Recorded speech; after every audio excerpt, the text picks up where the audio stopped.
श्री स्वामी समर्थ. जास्वंदीच्या झाडाजवळ हे 3 मंत्र म्हटल्यास काय होते तुम्हाला माहिती आहे का? नाही ना? चला तर मग या व्हिडिओमध्ये आपण जाणून घेणार आहोत की जास्वंदीच्या झाडाजवळ बसून हे 3 मंत्र श्रद्धेने म्हटल्यास काय लाभ होतात. आपल्या हिंदू धर्मात प्रत्येक वनस्पती, प्रत्येक वृक्ष आणि प्रत्येक फुलाला विशेष आध्यात्मिक महत्त्व दिले गेले आहे. त्यामध्ये जास्वंदीचे फूल हे विशेषतः भगवान गणेश, माता दुर्गा, काली माता आणि हनुमंतांना अत्यंत प्रिय मानले जाते.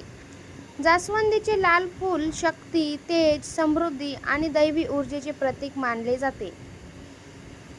म्हणूनच अशी श्रद्धेने जर तुम्ही म्हटल्यास काय लाभ होतात, कोणत्या अडचणी दूर होतात आणि ही साधना कशी करावी, आपण या व्हिडिओमध्ये जाणून घेणार आहोत. सर्वप्रथम एक गोष्ट लक्षात घ्या, कोणताही मंत्र हा जादू किंवा चमत्कार नसतोच. मंत्रामुळे आपल्या मनात सकारात्मकता निर्माण होते, मन एकाग्र होते, आत्मविश्वास वाढतो आणि ईश्वर भक्ती दृढ होते. त्यामुळे जीवनातील संकटांचा सामना करण्याची शक्ती सुद्धा मिळते. सकाळी सूर्योदयाच्या वेळी किंवा संध्याकाळी सूर्यास्ताच्या आधी जास्वंदीच्या झाडाजवळ स्वच्छ ठिकाणी तुम्ही बसा. मन शांत करा आणि आपल्या इष्ट देवतेचे स्मरण करा. पहिला मंत्र कोणता म्हणावा तर ओम गण गणपतये नमः हा मंत्र 108 वेळेस म्हणावा. भगवान गणेश हे विघ्नहर्ता मानले जातात. या मंत्राच्या जपामुळे कार्यातील अडथळे दूर व्हावेत, बुद्धीची वाढ व्हावी आणि सकारात्मक विचार निर्माण व्हावेत अशी तुम्ही मनामध्ये भावना ठेवावी. दुसरा मंत्र आहे ओम श्री महालक्ष्मीये नमः. हा मंत्र 108 वेळेस म्हणावा. हा मंत्र माता लक्ष्मीच्या स्मरणासाठी आहे. आर्थिक प्रगती, समाधान, योग्य संधी आणि घरातील मंगल वातावरणासाठी भक्त हा मंत्र जपत असतात. तिसरा आहे श्री स्वामी समर्थ. श्री स्वामी समर्थ या मंत्राचा शक्य तितका तुम्ही जप करा, नामस्मरण घ्या. स्वामी नामस्मरणामुळे मनाला धैर्य, आत्मविश्वास आणि संकटांचा सामना करण्याची शक्ती मिळते असे अनेक भक्त सुद्धा सांगतात, कारण त्यांना अनुभव आलेला आहे. जास्वंदीचे झाड हे सातत्य, वाढ आणि सकारात्मक ऊर्जेचे प्रतीक मानले जाते. झाडाजवळ बसून मंत्र जाप केल्याने निसर्गाशी जवळीक निर्माण होते. मनातील नकारात्मक विचार सुद्धा कमी होण्यास मदत होते. अनेकांना प्रश्न पडतो की साधना किती दिवस करावी.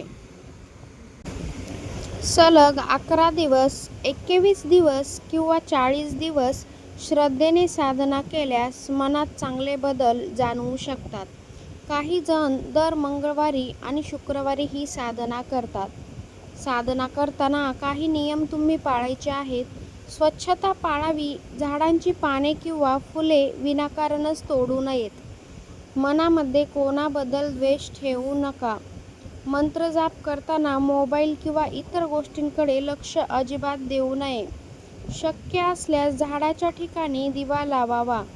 जास्वंदीचे फूल माता दुर्गेला अर्पण करून प्रार्थना करावी. हे माता, माझ्या जीवनातील अज्ञान, भीती आणि नकारात्मकता दूर करा. भगवान गणेशांना सुद्धा प्रार्थना करा. हे विघ्नहर्ता, माझ्या जीवनातील अडथळे तुम्हीच दूर करा. आणि शेवटी श्री स्वामी समर्थांना सुद्धा प्रार्थना करा. हे स्वामी, माझ्या कुटुंबावरती कृपा करा आणि संकटामध्ये तुम्ही आमच्या परिवाराला धैर्य द्या.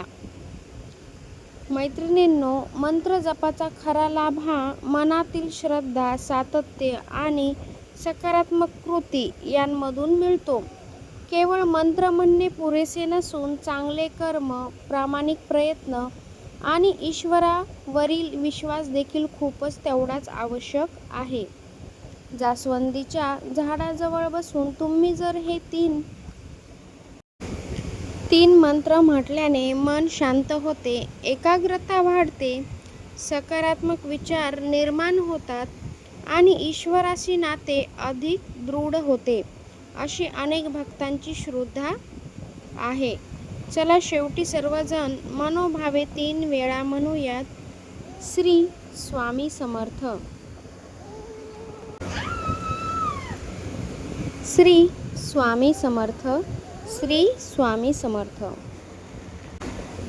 व्हिडिओ आवडला असेल तर लाईक करा. स्वामी समर्थांची कृपा सदैव तुमच्या परिवारावरती टिकून राहावी ही मी ईश्वरचरणी प्रार्थना करते.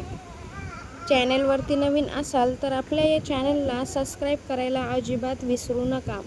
धन्यवाद. श्री स्वामी समर्थ.